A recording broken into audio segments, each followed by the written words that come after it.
Peter, he was shown through the vision, not that the dietary laws had been abolished, but that the incorrect, man-made teachings of the Pharisees, not the Torah, that's an important distinction here, was wrong.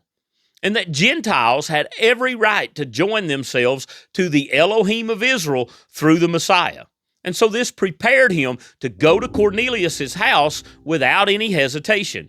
And so this leads us to our next point, where the Holy Spirit falls while Peter is speaking to Cornelius and his household. Acts 10:44.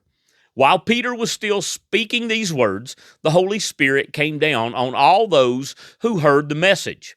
The circumcised believers who had come with Peter were astounded because the gift of the Holy Spirit had been poured out on the Gentiles also, for they heard them speaking with other languages and declaring the greatness of Elohim. And I want you to notice the order here because it's important.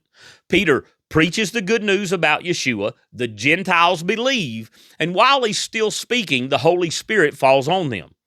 The Jewish believers with Peter, they're astounded and astonished because they hear the Gentiles speaking in tongues and praising Elohim.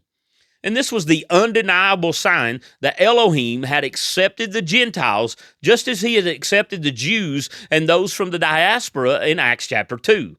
And so this was a sign to the Jews who had for centuries incorrectly taught and practiced that Gentiles, non-covenant people, could not be a part of the covenant people of Elohim without going through their contrived man-made commands, rituals, and practices and becoming a full proselyte had now been accepted into covenant despite their traditions.